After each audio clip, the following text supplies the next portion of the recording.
여러분 안녕하십니까? 프레스룸 라이브입니다. 코스피가 또 하나의 역사를 새로 썼습니다. 꿈의 지수 5천을 개장과 함께 돌파했습니다. 4천에서 5천 가는 기간은 3개월밖에 걸리지 않았습니다. 그럼 이제 6천을 바라볼 수 있을까요? 아니면 좀 조심해야 될까요? 이 소식부터 전해드리겠습니다. 허준영 서강대 경제학부 교수, 황용식 세종대 경영학부 교수 나오셨습니다. 어서 오세요. 안녕하세요.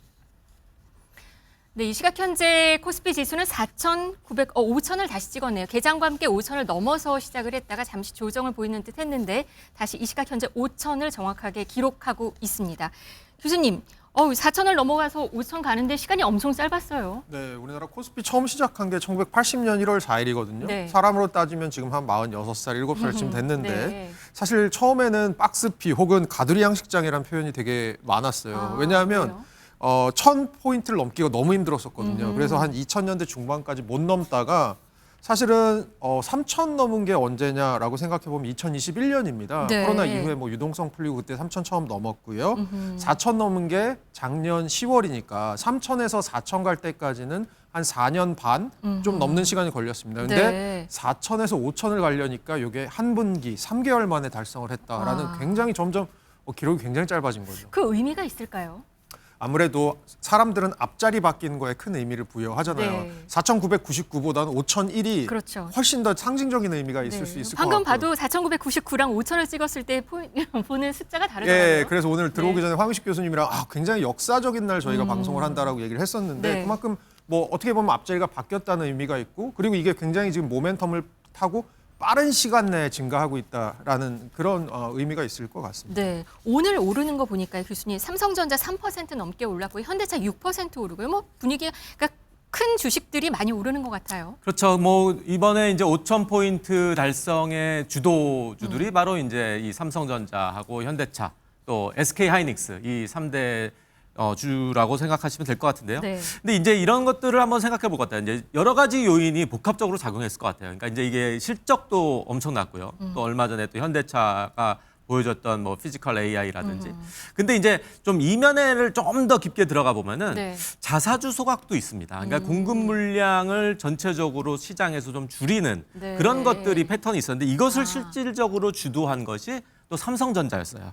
전체 자사주 소각의 금액의 한 14.5%를 주도했기 때문에 네. 이런 것들이 이제 다른 대형주들 사이에서 계속 이어져 나가기 때문에 아무래도 이제 앞으로 전체적인 어떤 공급량의 어떤 축소가 더 어떻게 보면 앞으로 이 코스피 시장이 또 상승할 수 있는 그런 요소들이 되었지 않을까 생각을 해봅니다. 그럼 교수님 보시기에는 더 오를 수 있을 거라고 보세요? 지금 5천을 찍었어요. 그러면 6천 기대해도 되는 거예요? 네, 그러니까 어떻게 이게 보세요? 아까 우리 허 교수님께서 말씀하신 이게 이 1000포인트를 오른다는 거는 쉬운 일은 아니에요. 그러니까 이번에 일어난 일은 3개월 만에 일어나는 정말 이례적인 일입니다.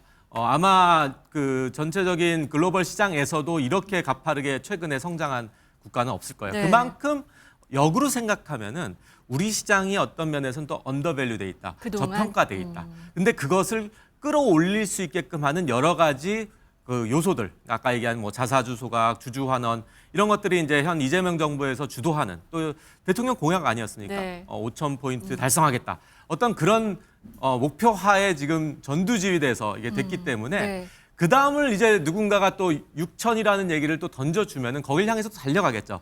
그러나 이제 전체적인 어떤 과열 양상된 그런 시장을 우려하시는 분들도 있기 네. 때문에 그런 부분도 우리가 한번 좀 봐야 되지 않을까 생각을 해봅니다. 네, 교수님은 어떻게 보세요? 뭐 얼마나 올랐느냐, 앞으로 더 얼마나 오를 거냐 이거보다 지금 이걸 버티는 게 더 중요하다라는 분석도 나오고 있거든요. 저는 그러니까 모멘텀이 워낙 커서 오르긴 할 것 같은데 저는 옛날에 어렸을 때 할머니네 갔을 때 구들장 생각이 나더라고요.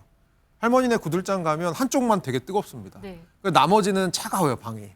아궁이 있는 쪽만 뜨겁고요. 네. 그러니까 아랫목이라고 하죠. 지금은 보면 삼성전자, SK 하이닉스 거기다가 조선방산 로봇 정도만 뜨겁고요. 그러면 번져 나갈 수 있을까요? 번져 나갈 수 있게 하는 게 사실 우리가 결국 이게 뭐랑 다 연결되어 있냐면 우리 잠재 성장률 낮은 거 좀 높이는 거, 우리 경제 기초 체력 좋아지게 하는 거 네. 전반적으로 관련이 있는 것 같아서요. 작년에 삼성이 170% 넘게 오르고 SK 하이닉스가 270% 넘게 오를 때 삼성은 130% 올랐네요. 근데 사실은 그 와중에서도 떨어진 종목이 절반 이상, 특히 최근에는 내수주나 중소형주는 빚을 별로 못 보고 있거든요. 그런 것들이 전반적으로 퍼져나갈 수 있는 게 결국은 6천으로 가는 또 하나의 지름길 아닐까라고 생각하고 있습니다. 네. 방금 보셨는데 지금 딜링룸들마다 오늘 뭐 환영 축포 터트리고 엄청 그랬더라고요. 6천을 다음번은 뭘 기대할 수 있을까요? 그러니까 아무래도 지금 황윤식 교수님 말씀해 주셨듯이 지금 국회에서 뭘 하고 있냐면 3차 상법 개정안 논의를 좀 서두르자라는 얘기들을 하고 있습니다. 네. 이게 뭐냐면 일정 기간 안에 자사주 소각을 의무화하는 법안인데 이게 되는 게 자본시장의 저평가를 조금 구조적으로 없앨 수 있는 거기다가 반도체발 훈풍 플러스 이것들이 다른 산업까지 전반적으로 영향을 주게 되면 6천까지 갈 수 있는 부분도 있을 것 같습니다. 네, 어제 이재명 대통령 신년 기자회견이 있었습니다. 여기에서 왜곡돼 있는 것이 정상을 찾아가는 과정이다. 이런 얘기도 있었고요. 환율에 대한 이야기도 했습니다. 한번 들어보시겠습니다. 왜곡돼 있었단 말이에요. 이제 정상을 찾아가는 중이라고 저는 생각해요. 정상을 찾아가는 중. 관련 책임 당국에 의하면 한두 달 정도 지나면 1,400원 전후로 떨어질 거다라고 이렇게 예측들을 하고 있습니다. 어쨌든 대한민국만의 독특한 현상은 아니어서 우리 대한민국만의 정책으로 쉽게 이걸 원상으로 되돌리기는 어려운 상황으로 판단이 됩니다. 오늘 원달러 환율도 지금 보니까 조금 내려가 있는 상황입니다. 뭐 가파르게 오르다가 일단은 좀 스톱시킨 경향은 뭐 그렇게 분석할 수 있을 것 같습니다. 그러니까 어제 대통령께서 저 발언하시기 전에 환율이 1,480원대 초반이었고요. 네. 저 발언이 끝나서 마침표가 딱 찍히니까 11원이 빠지더라고요. 바로 떨어져. 어제 상황입니다. 원달러 환율 네, 추이. 그 11원이 빠지더라고요. 네. 그렇게 보면 사실은 저 발언과 함께 어떻게 보면 실개입이 들어갔다라고 볼 수도 있을 것 같은데 그렇게 봤을 때는 향후에 2, 3개월 후에 우리가 조금 환율이 내려갈 수 있을 것이라고 어떤 근거에 의해서 발언을 하셨을까라고 생각을 그 해보면 부분을 보는 예, 거군요. 보면 긍정적인 요인은 전 세 개인 것 같습니다. 하나는 미국이 어쨌든 간에 금리 인하를 하면서 강달러가 좀 사라지고 일본이랑 우리랑 지금 엔화랑 원화가 묶여 들어가고 있는 부분이 있는데 엔저가 좀 일본은행이 금리를 올리면서 이제 엔저가 좀 구조적으로 시정되는 부분이 두 가지. 그리고 마지막으로는 올해 WGBI라고 해서 전 세계 국채 지수가 있습니다. 여기에 우리나라가 4월부터 편입이 되는데 편입이 되면 아무래도 선진국 기준으로 선진국 자금이 우리나라에 좀 더 들어오게 되면 그러면 이제 원달러 환율이 조금 더 내려갈 가능성이 있지 않나. 그 정도 얘기가 이면에 있지 않나 보고 있습니다. 교수님은 지금 1,400원대 초까지 내려갈 수 있을 거라고 한두 달. 그러니까 이게 이제 우리가 어떻게 밴드를 설정하느냐가 네. 중요할 것 같아요, 구간을. 근데 이제 지금 뭐 몇 년 전만 해도 우리가 1,400원은 엄청나게 고환율이라고 했는데 이제는 그냥 1,400원대가 하나의 뉴노멀이 됐어요.